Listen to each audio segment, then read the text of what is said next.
What's up guys, Everything Apple Pro here, and I'm so excited to talk to you guys today about iOS 12. There's been a leak, both exciting and disappointing at the same time, regarding the contents of iOS 12, regarding the features and some things that Apple is planning that you may not like, but at the same time, you have to appreciate. So in this video, let's cover the contents of iOS 12 based on this leak, what to expect later this year. And I get so giddy when I think about the new updates coming to new iPhones because, I've been doing this for almost a decade, yet every single time Apple manages to add something, even though sometimes it may be smaller, bigger, regardless, it's just great to get updates and refinements all throughout. But this time on iOS 11, Apple kind of failed. I mean, to be honest, I have never had this much trouble with a new OS version. Bugs, crashes, just instability. It has been pretty awful regardless of the iPhone that you have. And to prove that point very quickly, I want to show you a crash I found on my iPhone 10, even though I'm sure you don't need convincing that it's very bad bug-wise on iOS 11. So with reduced motion on, just swipe up really quickly from the bottom right here and your iPhone just crashes.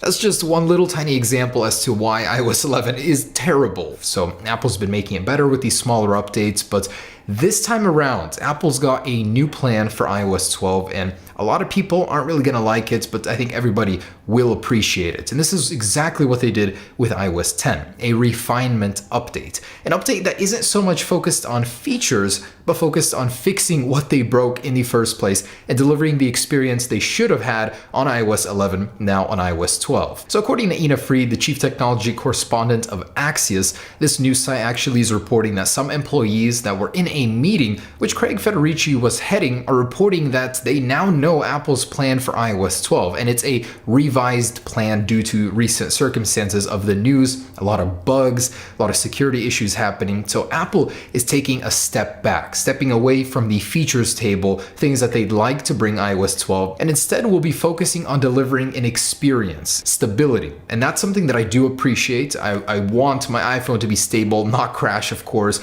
Everybody does. And at the same time, it's a little disappointing because the report is saying that Apple will be reducing or removing some of the features they had planned for iOS 12. So you're going to be getting your stability, but the features that they had planned will be removed. And I'll talk about those here in just a second. So I want to ask you guys first off, are you okay with this? Is this a plan that you would rather Apple do? Because I'm all for it. I would rather have my phone not crash on me, not bug out when playing Apple Music, not have my messages come in jumbled instead of having, a couple new features, which is great too, but on the flip side of the coin, a stable iPhone would be a lot more pleasing to use than getting new features. And I first wanted to mention why they're doing this. In the last few months, the media coverage of Apple has truly been awful. The amount of software bugs, security issues, the whole battery thing with older iPhones for Apple has been bad. So they need to fix this, their public image in terms of software. And they're going to be planning on doing that with iOS and Mac OS. They have intentions to do the very same thing. So they will be removing some of their features they were planning for iOS,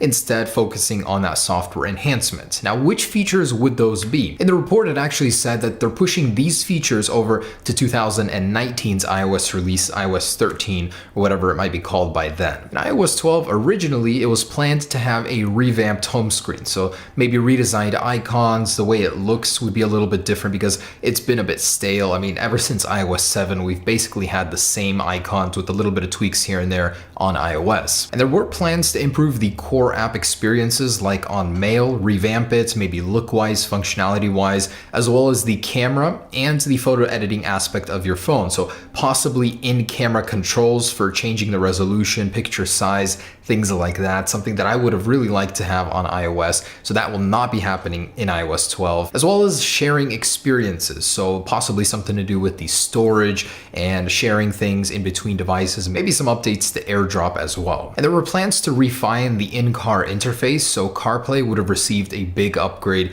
Very likely that there would be an on-iPhone version of CarPlay to where you wouldn't have to plug your iPhone into the car in order to get that interface. But at the same time, that's not confirmed. That's just something I'm guessing. But CarPlay would have got some refinements on its own. So which features did survive the cut and will be showing up in iOS 12? And you're not really going to like this. I mean, I didn't. There was nothing that really stood out to me. So first off, improvements to augmented reality. In iOS 11.3 already, security. Apple improved that. They introduced ARKit 1.5 support, and in iOS 12 they're going to be further enhancing that. So I really don't know what this means. Some more complicated support for certain surfaces maybe in iOS 12, maybe support for some sort of augmented reality glasses. Who knows? I mean, it doesn't really say, but that's not very interesting to me. But Apple will be improving that in iOS 12, and improvements to digital health and parental controls will be introduced as well. Pretty boring for me, but the health part I will take because I use it with my Apple Watch a lot, and I am interested in that more than parental controls. I personally don't have kids, but for parents, of course, that will be a great tool to have. And lastly, something we already mentioned, Apple will be improving the responsiveness and stability of their iPhones. So that will be one of the major selling points for iOS 12. And if you remember, on iOS 10, that was the very same thing. Apple said they would improve the storage, the battery life, and the speed of their devices. And I guess they did towards the end of iOS 10, it got better. Upon release, it was pretty bad. So I expect iOS 12 to be no different than iOS 10. It'll be kind of buggy, pretty buggy at first, and will improve towards the end of it, which iOS 11 is slowly doing, but it's still an incoherent mess. And this report is calling into question whether or not this is a smart thing for Apple to do. I personally think it is, but they're asking whether or not for new consumers it would be a smart thing to do, because they look at the feature side of thing for iOS before upgrading, before getting a new iPhone. They want to see new features, and if Apple's focusing on stability, it's hard to realize the worth of that right away. Whereas over time, of course, it's a great thing to have a stable phone, but a new customer isn't going to see that right away when they handle a new iPhone with iOS 12. And a couple more points. Since this is a stability release, the iPhone 5S may actually get an iOS 12 update, as the iPhone 5 got an update to iOS 10, which was also a stability release.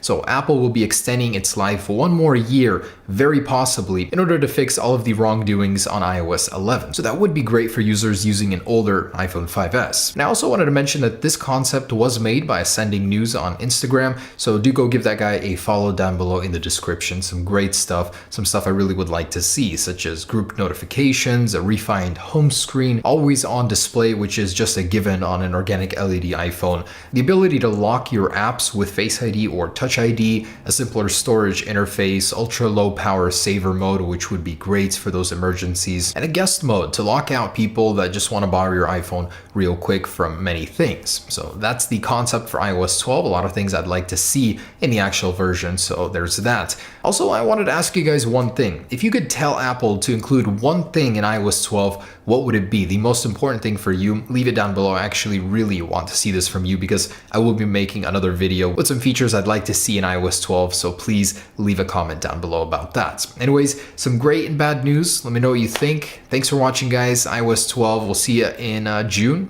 like regular schedule. Peace.